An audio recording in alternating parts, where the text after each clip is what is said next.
Hey folks, Colton Woods here, and I wanted to share a quick tip with you guys that came up in a lesson yesterday evening with a young gal that has an off-the-track thoroughbred. And this guy she's been working with for a while, she got him, he was rearing up and wanted to always walk in front of you, and he just really had some naughty ground manners. But she's got him super calm. He goes around you in a nice circle, and so we were working on some suppling and everything. But as we got to talking, she asked me how she'd go about fixing a horse that wouldn't stand still when she went to saddle him up. And so we got to talking about a routine, and what she would do was in the barn aisle, she'd bring him out of his stall, and she had taught him to tie up, so she'd tie him up, and not in cross ties, but she'd just wrap the rope around like a post or something and have him stand there, and then she'd go get her stuff and tack him up. But he'd shift left and right and go back and forth. And so she's like, well, how can I teach him to stand still, because he used to do it? And it was really interesting that she brought this up, just because several weeks ago I went through the same thing with some of my own colts that I had here in training.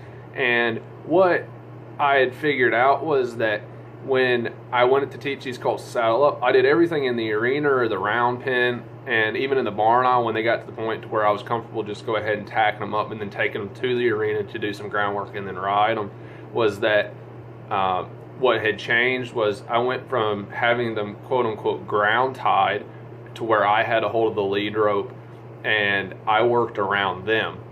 And then it changed to where, okay, now they're getting educated and I wanted to teach them to tie, so we went through that process. And I would never tie one up while they're still tied up. Like, I would untie them and then tack them up, because if something were to go sideways, I would hate for them to be tied up, something go wrong, and then them really be in a bad position because of my own negligence. But what happened with this guy was that she'd have him tied up, she'd be doing stuff in the barn aisle, and she'd need to get to the other side of him.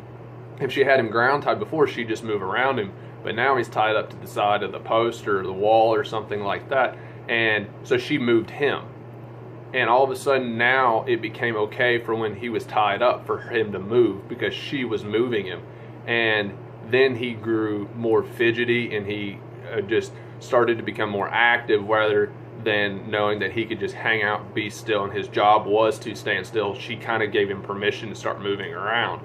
And so there's nothing uncommon. A lot of people go through this. So what I suggested for her to do is to untie him, put him back in the middle of the aisleway, have a hold of that lead rope. If he goes to move, then just have a counter move. If he steps forward, step him back. If he shifts out through the hindquarters in one direction, then go back and put his hindquarters back. And until he starts to realize again that his job is to stand still. Now, to prevent this from going forward, if she was going to tack him up, again, I suggested don't tack him up while he's hard tied. But if you want to tack up and he starts to move around, then do the same thing as if he was moving around. But his job has to be to stand still. So a lot of times we create the issue because we did something like tie them up and then we start asking them to move, and then they're like, oh, well, I'm allowed to move.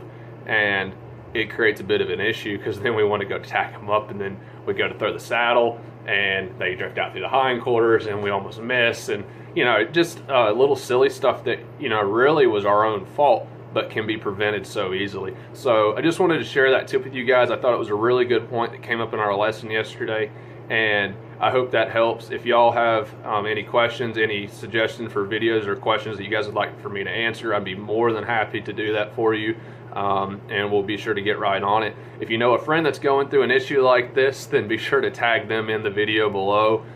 We'll be posting this on Facebook and YouTube for our YouTube channel, as well as on Instagram, so be sure to like us, follow us, and subscribe to the YouTube channel and stuff like that, because we're going to be trying to give you guys much content as we can for free, and because ultimately this is about the horses and you guys, and without you guys we couldn't do what we do. So thanks you guys for tuning in. We look forward to seeing you down the road this year at some clinics, and hope everything's treating you well.